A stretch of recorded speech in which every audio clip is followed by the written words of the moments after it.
ایک بہت ہی دلچسپ اور سبق آموز قصہ ہے ایک لومڑی اور ایک شیر کا۔ ایک لومڑی جنگل سے جا رہی ہوتی ہے تو اس کے پاؤں میں ایک کانٹا چبھ جاتا ہے۔ کانٹا بڑا اور زہریلا ہوتا ہے تو لومڑی کا پاؤں جو ہے نا خراب ہونا شروع ہو جاتا ہے۔ تو کچھ عرصے کے بعد پاؤں پھر گلنا شروع ہو جاتا ہے تو لومڑی بڑی ہی شدید تکلیف میں ہوتی ہے۔ اب لومڑی کو کوئی شکار بھی نہیں ملتا اور وہ دن بدن کمزور ہوتی جاتی ہے، یہاں تک کہ وہ ہڈیوں کا ایک ڈھانچہ بن جاتی ہے۔ تو اس کے ذہن میں ایک خیال آتا ہے کیوں نہ جنگل کے بادشاہ سے ملا جائے۔ تو وہ جنگل کے بادشاہ کے پاس جاتی ہے اور اسے کہتی ہے کہ مجھے آپ سے ایک کام ہے۔ تو جنگل کا بادشاہ غراق کے کہتا ہے ہاں تجھے کیا کام ہے؟ تو کہتی ہے کہ میں آپ کے لیے شکار ڈھونڈوں گی اور آپ شکار کر لیا کریں۔ تو جنگل کا بادشاہ کہتا ہے کہ کیوں، میں اپنا شکار خود ڈھونڈ کے کھا سکتا ہوں۔ کہتی ہے نہیں، اس میں آپ کو دقت ہوتی ہے، میں آپ کے لیے شکار آسانی سے ڈھونڈ لیا کروں گی، آپ سوئے رہیں اور وہ شکار آپ کر لیا کریں گے۔ تو جنگل کا بادشاہ کہتا ہے اس میں تمہارا کیا فائدہ ہے؟ تو لومڑی کہتی ہے کہ جو بچہ کچا گوشت ہوگا وہ آپ مجھے دے دیا کریں۔ تو جنگل کا بادشاہ کہتا ہے کہ ٹھیک ہے۔ تو وہ ایک کوڈ ورڈ رکھ لیتے ہیں نا آپس میں۔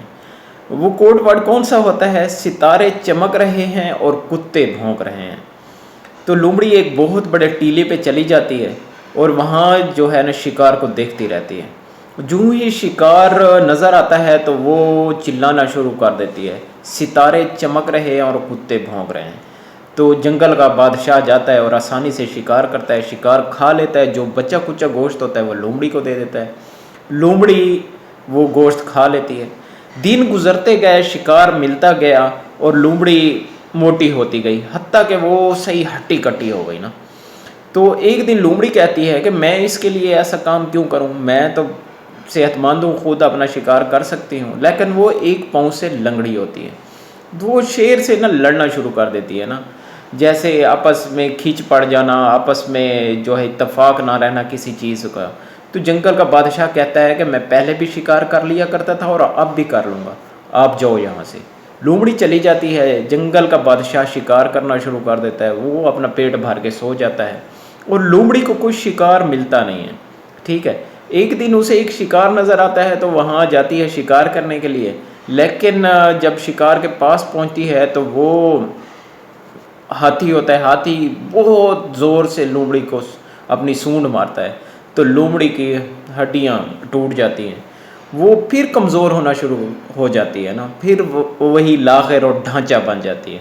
پھر وہ جاتی ہے شیر کے پاس اور اس سے جا کے کہتی ہے کہ میں معافی مانگتی ہوں، مجھ سے غلطی ہوئی ہے، ٹھیک ہے، مجھے معاف کر دیں اور میں آپ کے لیے شکار ڈھونڈوں گی، آپ کے لیے آسانی ہوگی اور آپ کر لیا کریں گے۔ لیکن جنگل کا بادشاہ نہیں مانتا۔ آخر کار لومڑی کسی نہ کسی طریقے سے اسے منا لیتی ہے، ٹھیک ہے، اور اس سے معافی مانگتی ہے۔ تو دوستو، میری بات کرنے کا دراصل مقصد یہ ہے کہ آپ اگر کمزور ہو، ٹھیک ہے، آپ کسی طاقتور کے پاس جاتے ہو، ٹھیک ہے، اس سے کوئی کام مانگتے ہو، وہ آپ کو کام دے دیتا ہے، ٹھیک ہے، وہ آپ کا سہارا بنتا ہے۔ تو جب آپ کا مقصد حاصل ہو جاتا ہے تو آپ سمجھتے ہو کہ یہ سارا کچھ میری ہی طرف سے ہوا ہے، ٹھیک ہے، میں نے محنت کی، میں نے یہ کیا، میں نے وہ کیا، ٹھیک ہے، آپ کی محنت ہے، لیکن جو آپ کا سہارا بنتا ہے اس کا بھی احسان ہے۔ تو آپ جو ہے نا احسان کسی کا جھٹلا نہیں سکتے ہیں۔ تو ورنہ اگر آپ ایسا کریں گے تو آپ کے ساتھ وہی ہوگا، آپ دوبارہ لاغر اور کمزور ہو جائیں گے اور دوبارہ اسی زمین پہ آ جائیں گے، ٹھیک ہے، جہاں سے آپ چلے تھے۔ اس لیے اگر کوئی آپ کا سہارا بنتا ہے تو اس کے لیے آپ کے دل میں رسپیکٹ ہونا چاہیے اور احساس ہونا چاہیے کہ ہاں یار یہ میرا سہارا بنا ہے تو میں اس کی دل سے رسپیکٹ کروں گا، عزت کروں گا اور اسے احترام دوں گا، ٹھیک ہے، اور اس کا جہاں تک ہو سکا میں بھرپور اچھے طریقے سے خیال رکھوں گا۔ یہ نہ ہو کہ آپ جناب صحیح ہو جاتے ہیں اور اس سے کہتے ہیں کہ ہاں یار بس ٹھیک ہے، تو میرے واسطے کی کیتا ہے۔ اس طرح نہیں ہونا چاہیے۔ اگر آپ کے دل میں یہ ایسی چیز آ جاتی ہے، ٹھیک ہے، کہ تو نے میرے لیے کیا کیا یا کیا نہیں کیا، تو آپ بیک پہ سوچو نا آپ کیا تھے اور ابھی آپ کیا ہو، ٹھیک ہے، آپ پھر اسی مقام پہ لوٹ سکتے ہو جہاں سے آپ چل کے گئے تھے۔ تو اس لیے لومڑی اور لومڑی کی طرح نہ بنے، ٹھیک ہے. اگر کوئی آپ کا سہارا بنتا ہے تو آپ بھی شیر بننے کی اور اچھا بننے کی کوشش کیجیے. اسی کے ساتھ سعید احمد کو دیجیے اجازت، اور اس ویڈیو کو زیادہ سے زیادہ شیئر کیجیے. آپ کا بہت شکریہ ویڈیو دیکھنے کا. السلام علیکم ورحمۃ اللہ. اللہ حافظ.